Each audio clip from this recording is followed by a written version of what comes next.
Hi everyone, if this is your first time watching, welcome. If not, then welcome back to Retha on Repeat. Today, we'll be talking about how I came to go to Temple University. We're going to be talking about applications, visas, and moving to the US. If this is something that you'd like to know about, sit down, grab a snack. You ready? Let's go.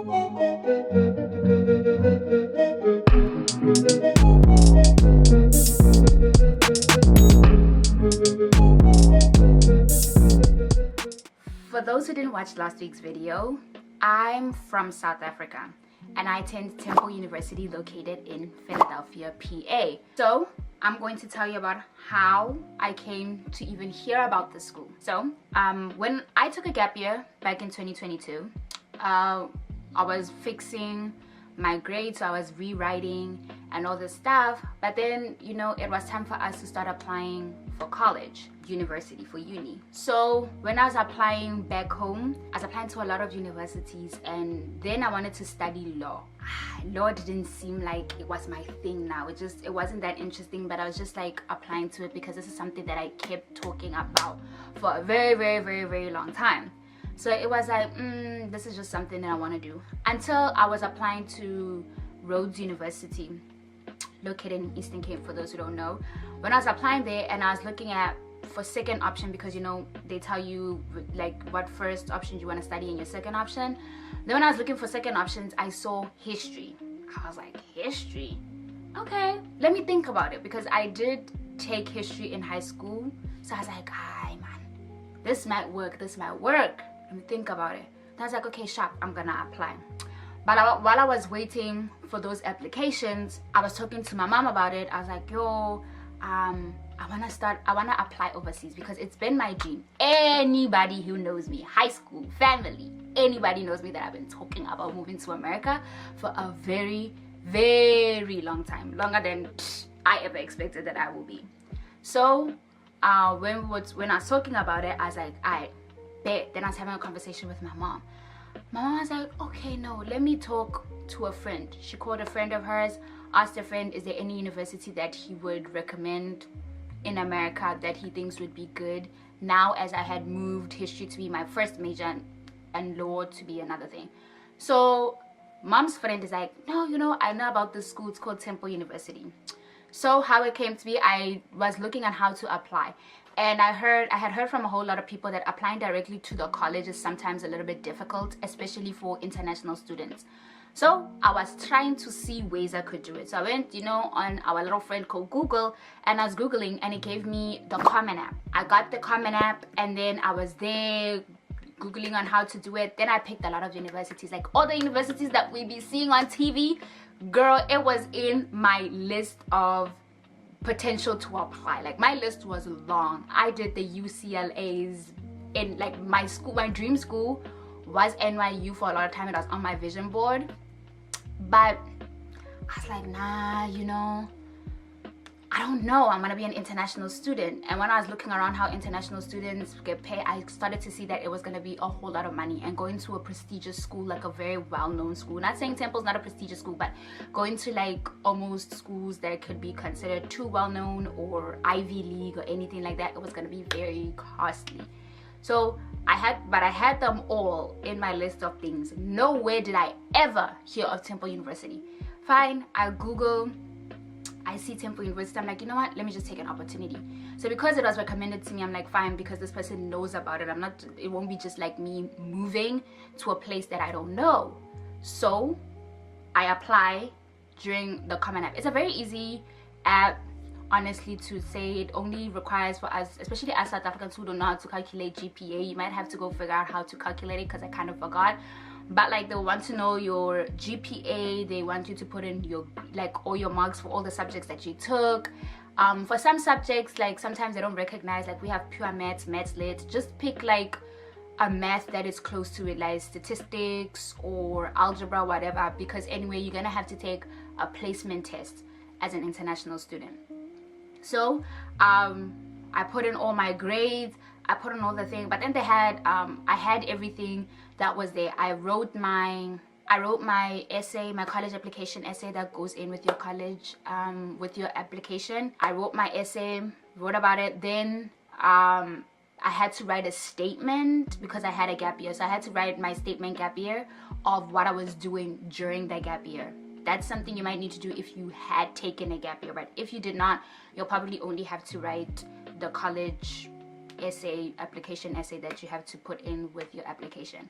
Another question that I asked that it was very hard for me to answer, which then made me take a longer period to submit my application than, because I was done with almost everything, is that this was the thing that was taking me the most, because I got like, I don't understand. But it was also just me procrastinating and, you know, fear with all those things. So, and I was asking, where academically do I fall, like according to like my school, like out of my grade.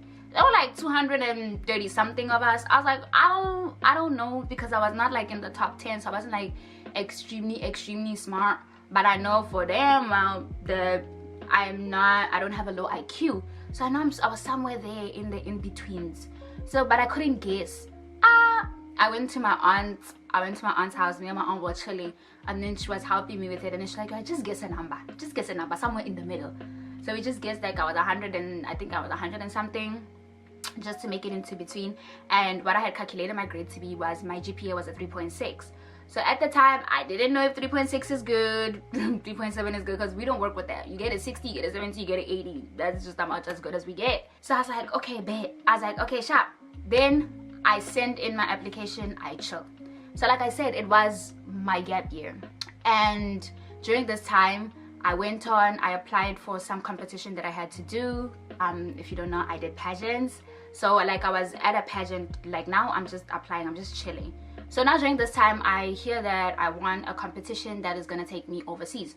So now I'm in Vietnam, chilling, yelling, competing, doing all the things that we need to be doing there for the competition. Then I'm reading my emails, because you know, that's something I'm regular on anyway.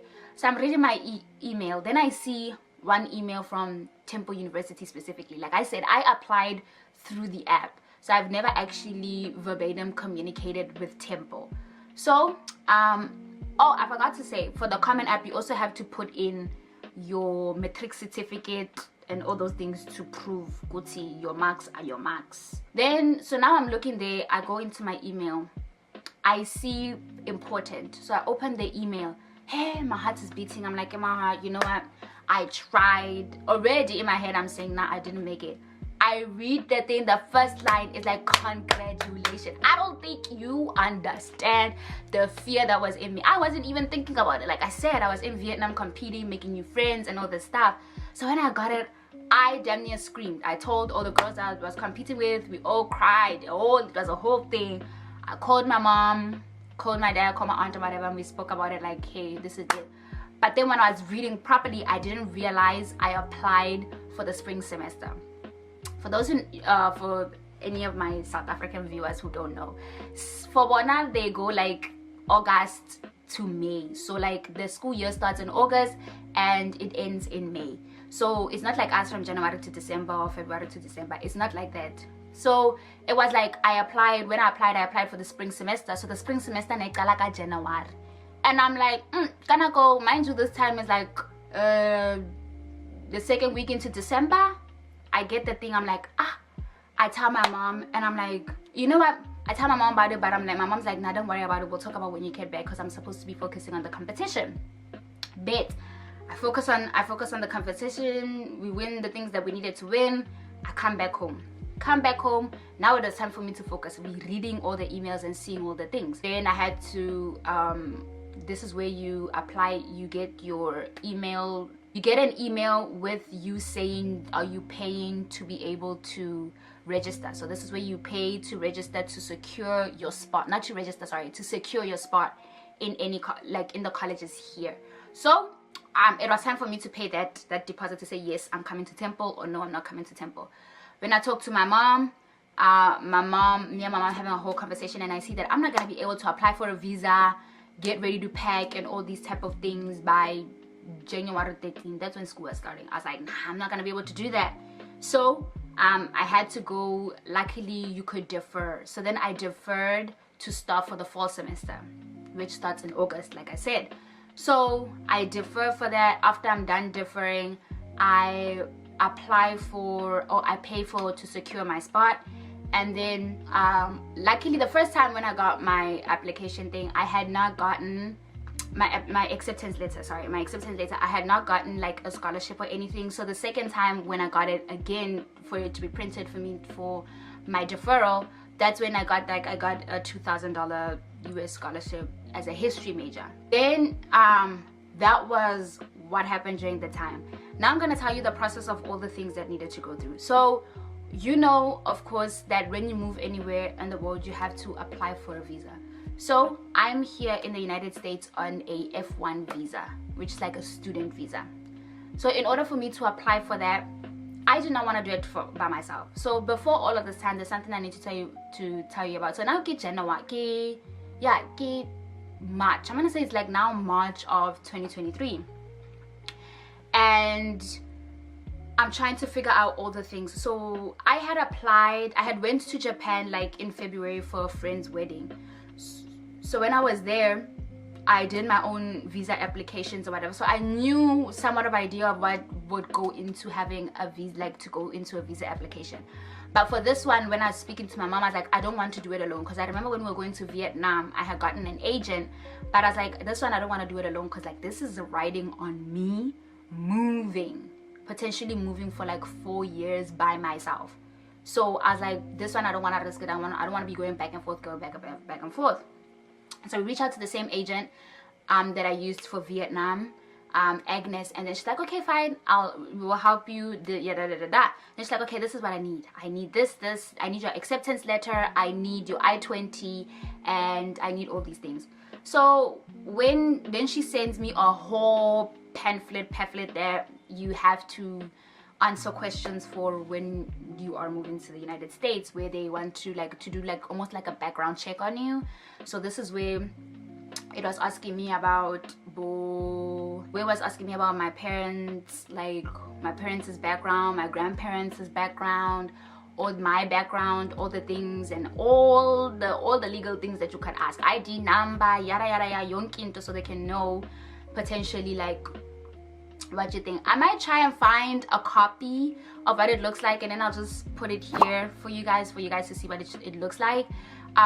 Then I did that whole application thing. Then I sent it back to Agnes. Then after when she was like, okay, fine, you have an appointment, but I need an I-20. So at the time I had no clue what an I-20 is. So I go back to the school. That's when I start talking to another person. Her name was Tatiko, to help us move. She was like a coordinator, financial coordinator for here at Temple.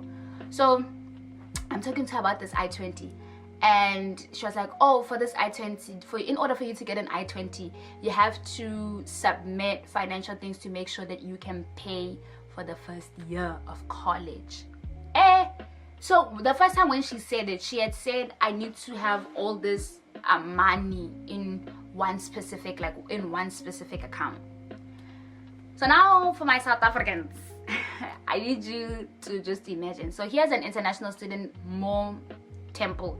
I pay, originally amount it's $57,000 US,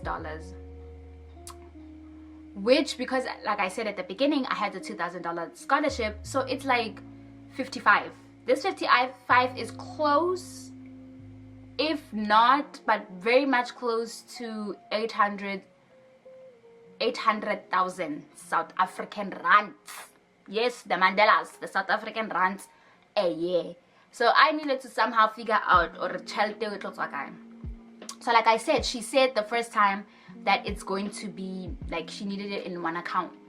So now we are scrambling, because like I said, it's like March, now it's like April, I'm trying to apply for this thing. I'm scrambling, trying to see all the things, or financially, all these things, because basari for now, unfortunately, it was not like a thing that I could get, because my parents, I don't know if it happens all over the world, but in SA, if your parents both have good jobs, it's a little bit harder to get a basari. And then like I said, I'm an average student, so it's not like a genius. I'm not Einstein, you see. So now we're getting all the money, like we're getting all the money together. I don't know how many times for me to get my I-20, I've been sent back to a point where I thought I was not going to get it. So I remember that I reached out to an international representative, like the director of ISS here at Temple, and I spoke to her and I'm like, hey, this person who's helping me said all this money has to be in one account, and I'm very confused because I have a lot of, like, I can have the money in assets, like my mom can get in whatever when it's needed for me to pay for school, but I don't have it all in one account. Then she's like, no, I'm sorry that is what you've been struggling with. You don't need for it to be in one account. You just need to be able to have that money to pay for school. But I pulled up everybody's financial statements. I think you need to understand. I put up my dad's, I put up my mom's, I put all of them. Put the financial statements there. My mom had to get like one loan, yeah, 1,000, 100,000. Sharp. Then I put all those things to prove that I can pay for school. It's here. I get my I-20, then after my I-20, then only then I can get my visa appointment.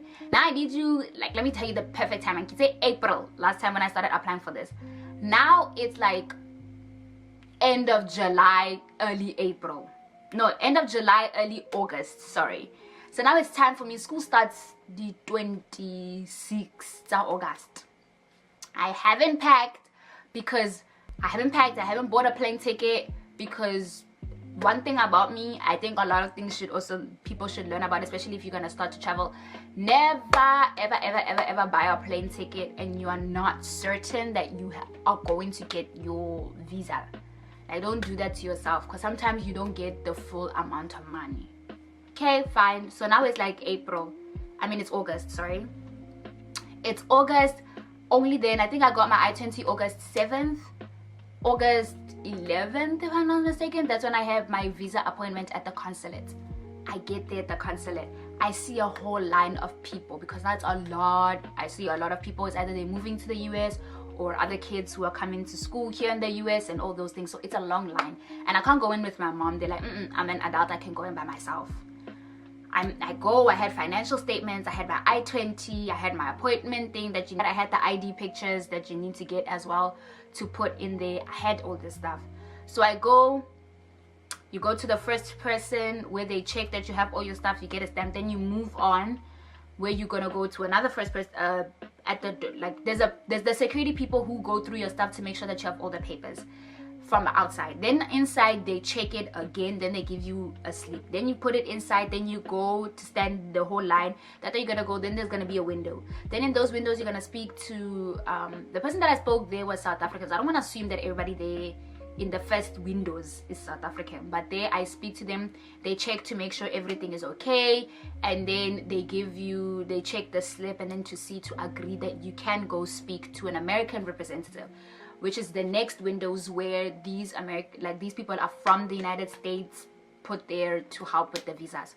So they will go, then they check everything, then they'll ask you questions like, who's gonna pay? You guys said my mom. Does your mom have the financial? Yes. And then what does your mom do? I tell them what my mom does. Then after they checked my passport, of course, to make sure it's an authentic passport, and then they checked all my things. They tell me, they're like, what school are you going to? I was like, I'm going to Temple University in Philadelphia. And then after that, they were like, do you plan to stay? At the time I said yes, I plan to stay. I hope to get a job afterwards. And then they were like, okay, cool. So if you get a yellow slip, it means you're good. If you get an orange slip, it means there's certain things that you're missing. Luckily I got the yellow slip, but many people had told me that, like, sometimes you don't get it at the first try. A lot of people had been turned back and things had to go different ways. So it's not to say that every time you'll get it one time, or sometimes you will get it multiple times. It depends on what you go there as. And I think because I had a little bit of experience when I was going to Japan with how they work, I was just a little bit more prepared. So maybe do a lot of research, but I do recommend having an agent if you have the finances, because the agent does like an agent gets paid. Then I walked out. After I got that, I left my passport, of course, then for them to go get my visa. Sharp. During this time while I'm waiting for my visa, I had to wait like almost a week to get my passport back.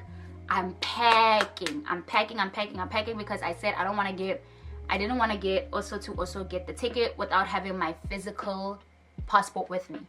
I'm packing because now I have to pack my life into 2 suitcases. It was sad. I'm packing, trying to pick what I need, what I don't need, and all this stuff in my suitcases. Good. Preparing all the things that I need. Then I go get my passport back. It only took a couple of days, luckily. I get my passport back. Now it was time for me to get a plane ticket. Now I need you to understand that the agent, I think for her to do this thing for us, we paid at least 7,000 rand.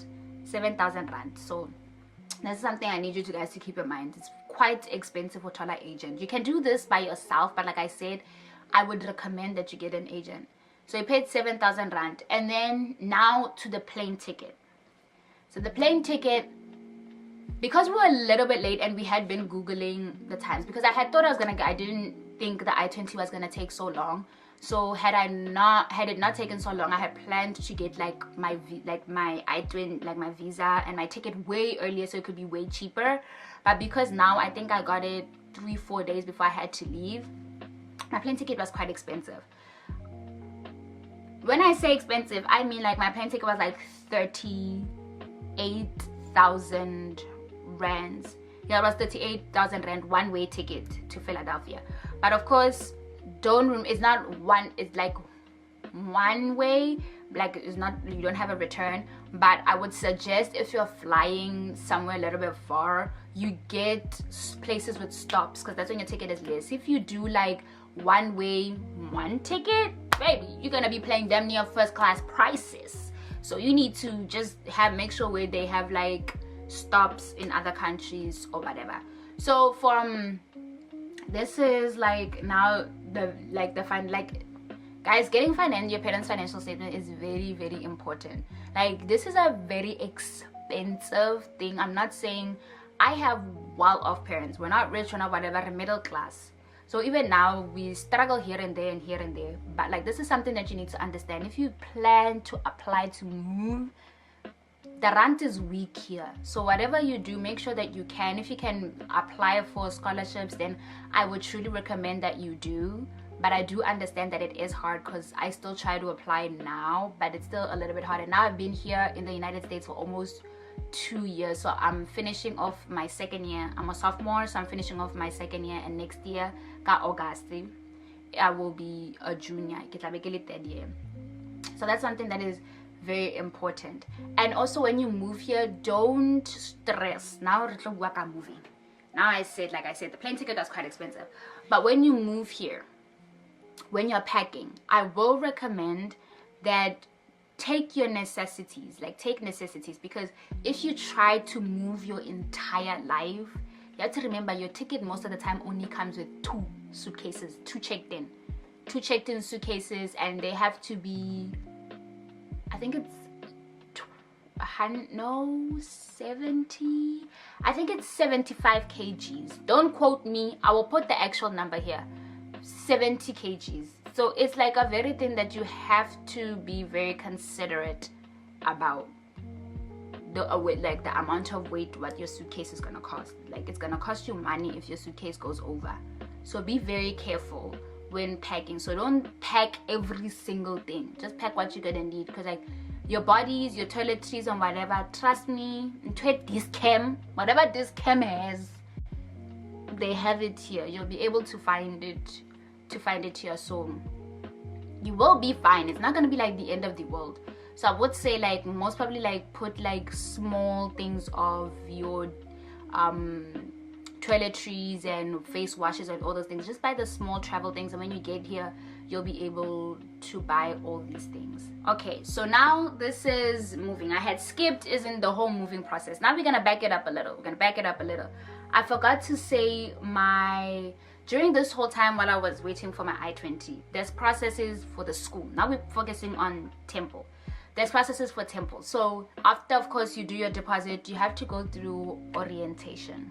Orientation is you know what orientation is, man? We all have orientation. So here, because of course I never toured Temple because I was still in Saudi, so I never toured it. So this orientation for most international students is where they show you a visual, an aerial view of Temple to show you where the buildings are gonna be, whatever, and then they tell you where they recommend you should live as a freshman, as a yada yada yada, because there are different places that you can live. Now places you live like they differ. Like the first year dorms are way cheaper than the sophomore to higher upperclassmen dorms. They are way more expensive. So they will tell you that maybe you prefer, which I will suggest that you live there first before you jump into the costs of how much it is to live in the upperclassmen. While you're there, you also pick things like your meal swipes, like for food. So instead of paying with your card, your meal swipes are included in your tuition. Then after you pick how many you want, there's unlimited. Of course, if you get unlimited, the price is higher, but they recommend that you get 15 a day, which is like getting 2 meal swipes. You can eat for 2 days, like 2 meal swipes per day, which is very good because we have a dining hall where you can also eat, which is the whole thing. But during this orientation is where they show us all the things, and during that time is also when you, after orientation, you go and you speak to an advisor. The advisor, then you register for your classes. Only when all this process is done is it a guarantee that you're gonna be moving here, because it's very pivotal that you pick where you're going to be living. So because when you go to the time when it's move-in days, because move-in days is like a week before like the actual school day starts, and then there's move-in days for each floor. So whatever that day is, you have to tell them. So as an international student, like I told them that I am gonna arrive here by the 24th of August, but by the time they are the time is gonna be close, it's gonna be late for me because I was only landing at Philadelphia airport at 7:30 p.m. That was the only time I was landing at the Philadelphia airport. So that's something that you have to speak to these people about. Like you tell them all these things. Like during orientation, I didn't know because I didn't have my I-20 yet, like I said before. But that's when we do all these things. You pay the deposits, housing deposits, and all the things that happen. Then you pick your roommates. If you know anyone, then you pick a roommate that way. But now I was coming here not knowing anyone gets to South Africa, so I had a random roommate. But for me, fortunately, I have my roommate and I are still roommates even this year, so we're good friends. Damn near family at this point. But also what I want important is, if you come to schools, pick a school that's going to fit you. That's one thing I need you guys to understand, because I love Temple, but Temple is not a sports school. Like when we watch TV, we always see as in like, oh my god, football, all these things. Our school, we're not, well, our football team sucks. American football, I sing soccer, guys. I sing European like we know in the rest of the world. But American football, like if you want a school that is very school spirit, school sports orientated, don't go to schools like Temple University or NYU, because those are like a very city centered schools. If you want a school close to the city, because we are in North Philly, but we're very close to like center city. So you go, you shop, you do all these things, you use the train. Be very sure of the schools that you wanna use. If you know that when you wanna be a more sports orientated person, then pick a school that goes, like when you Google these schools, because you will see, when you Google these schools, you'll know all these schools. What type of schools, like Penn State is a very good school, like sports orientated school, so that would be a very good school to go to. But also if you know you also wanna patala the Ivy League, if you know that you are smart, go the Ivy League, and you are sure that you can get scholarships, go the Ivy League. This is UPenn or Harvard, all those things, because you can't get into them truly, but you also have to be sure that you can get a scholarship for those ones, because as a international student now, finances are very, very important. I'm telling you this as a person who, like at the beginning of this year 2025, I damn near cried because I thought I wasn't gonna be able to finish school because my mom had surgery last semester. So the financing, guys, because like it's very important, because repatala in rands at the end of the day. So it does not matter what you do, you are still paying in rands, and that's something that is very, very important. Take it from me, the person who is here. Hi y'all, I forgot to do a closing for the video, so here it is. See you next video. I hope you like it. Like, comment, and subscribe. If there's anything that you want me to talk about, leave it in the comment section below, and I'll see you in my next video.